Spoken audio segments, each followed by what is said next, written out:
ഉഭയകക്ഷി പ്രതിരോധ ഇടപെടൽ മുന്നോട്ട് കൊണ്ടുപോകുന്നതിനും ഇരു രാജ്യങ്ങളും തമ്മിലുള്ള ദീർഘകാല സുരക്ഷാ സഹകരണം ശക്തിപ്പെടുത്തുന്നതിനും ലക്ഷ്യമിട്ട് chief of defence staff general Anil ചൌഹാന്റെ നേതൃത്വത്തിലുള്ള ഇന്ത്യൻ പ്രതിരോധ പ്രതിനിധി സംഘം 4 ദിവസത്തെ ഔദ്യോഗിക സന്ദർശനത്തിനായി അർമേനിയയിലെത്തി. സന്ദർശനത്തിന്റെ വിശദാംശങ്ങൾ പങ്കുവച്ചുകൊണ്ട് ഹെഡ്ക്വാർട്ടേഴ്സ് ഇന്റഗ്രേറ്റഡ് ഡിഫൻസ് സ്റ്റാഫ് പറഞ്ഞു, chief of defence staff general Anil ചൌഹാന്റെ നേതൃത്വത്തിലുള്ള ഒരു ഇന്ത്യൻ പ്രതിരോധ പ്രതിനിധി സംഘം ഫെബ്രുവരി 1-ന് 4 ദിവസത്തെ ഔദ്യോഗിക സന്ദർശനത്തിനായി റിപ്പബ്ലിക് ഓഫ് അർമേനിയയിലെത്തി. പങ്കിട്ട തന്ത്രപരമായ താൽപര്യങ്ങൾ മുന്നോട്ട് കൊണ്ടുപോകുന്നതിലും ഇരു രാജ്യങ്ങളും തമ്മിലുള്ള ദീർഘകാല പ്രതിരോധ സുരക്ഷാ സഹകരണം വർദ്ധിപ്പിക്കുന്നതിലും ഈ സന്ദർശനം ഒരു സുപ്രധാന ചുവടുവയ്പ്പാണ്.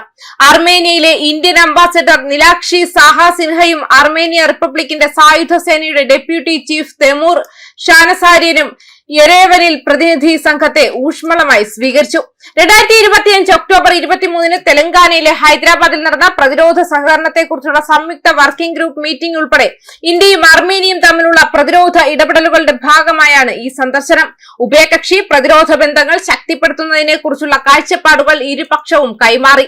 ആ കൂടിക്കാഴ്ചയുടെ വിശദാംശങ്ങൾ നൽകിക്കൊണ്ട് പ്രതിരോധ മന്ത്രാലയം എക്സിലെ ഒരു പോസ്റ്റിൽ പറഞ്ഞു, ഇന്ത്യയും അർമേനിയയും തമ്മിലുള്ള പ്രതിരോധ സഹകരണത്തെക്കുറിച്ചുള്ള സംയുക്ത വർക്കിംഗ് ഗ്രൂപ്പ് മീറ്റിംഗ് ഇന്ന് ഹൈദരാബാദിൽ നടന്നു.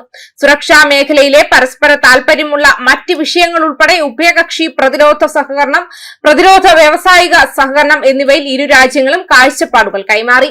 ഇന്ത്യൻ പ്രതിനിധി സംഘത്തെ ജോയിന്റ് സെക്രട്ടറി വിശ്വേഷ് നേഗി നയിച്ചു. അർമേനിയൻ പ്രതിനിധി സംഘത്തെ അർമേനിയയുടെ പ്രതിരോധ മന്ത്രാലയത്തിലെ നയ അന്താരാഷ്ട്ര സൈനിക സഹകരണ വകുപ്പ് മേധാവി ലെവോൺ ഐവസ്വാൻ നയിച്ചു. പ്രതിരോധ സഹകരണത്തിനപ്പുറം ഇരു രാജ്യങ്ങളും തമ്മിലുള്ള വിശാലമായ നയതന്ത്ര ബന്ധത്തിന്റെ ഭാഗമാണ് ഈ ഇടപെടലുകൾ. ഒക്ടോബർ 1-ന് അർമേനിയയുടെ ദേശീയ ദിനാഘോഷത്തിൽ ഇന്ത്യയെ പ്രതിനിധീകരിച്ച് സെക്രട്ടറി സിബി ജോർജ് നടത്തിയ പ്രസംഗത്തിൽ ഇത് പ്രതിഫലിച്ചു. ദീർഘകാല ഇന്ത്യ അർമേനിയ സൗഹൃദത്തോടുള്ള പ്രതിബദ്ധത അദ്ദേഹം വീണ്ടും ഉറപ്പിച്ചു. ഇന്ത്യയും അർമേനിയയും തമ്മിലുള്ള ബന്ധം ചരിത്രത്തിൽ വേരൂന്നിയതാണെന്നും ഇരു രാജ്യങ്ങളുടെയും നേതൃത്വത്തിൽ തമ്മിലുള്ള സമീപകാല ഉന്നതതല ഇടപെടലുകളെ അടിസ്ഥാനമാക്കിയുള്ളതാണെന്നും എടുത്തു കാണിച്ചുകൊണ്ട് വിദേശകാര്യ മന്ത്രാലയം എക്സിലെ ഒരു പോസ്റ്റിൽ വിശദാംശങ്ങൾ പങ്കിട്ടു.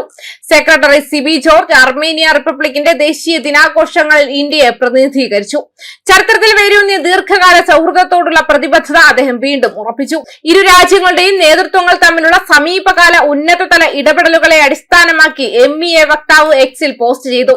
ജൂൺ മാസത്തിന്റെ തുടക്കത്തിൽ വിദേശകാര്യമന്ത്രി എസ് ജയശങ്കർ അർമേനിയൻ വിദേശകാര്യമന്ത്രി അരാരത്ത് മിർസോയനെ മാർസയിൽ സന്ദർശിച്ചപ്പോൾ നയതന്ത്രപരമായ ആക്കം പ്രതിഫലിച്ചു. അവിടെ അവർ നമ്മുടെ അടുത്ത സഹകരണത്തെയും പ്രാദേശിക വികസനങ്ങളെയും കുറിച്ച് ഉപയോഗപ്രദമായ ചർച്ച നടത്തി. സ്ഥാപനപരമായ ബന്ധങ്ങൾ കൂടുതൽ ശക്തിപ്പെടുത്തുന്നതിനായി മാർച്ച് 11-ന് മിർസോയന്റെ ഇന്ത്യ സന്ദർശന വേളയിൽ ഇന്ത്യയും അർമേനിയയും 2 പ്രധാന ധാരണാപത്രങ്ങൾ ഒപ്പുവെച്ചു. അതിൽ ഇന്ത്യയുടെ സെൻട്രൽ ഡ്രഗ് സ്റ്റാൻഡേർഡ് കൺട്രോൾ ഓർഗനൈസേഷനും അർമേനിയയുടെ centre for drug and medical technology എക്സ്പോർട്സും തമ്മിലുള്ള മെഡിക്കൽ ഉൽപ്പന്നങ്ങൾ നിയന്ത്രിക്കുന്നതിനുള്ള സഹകരണം സംബന്ധിച്ച ധാരണാപത്രവും ഉൾപ്പെടുന്നുവെന്ന് വ്യക്തമാക്കിയിട്ടുണ്ട്. News desk Karma news.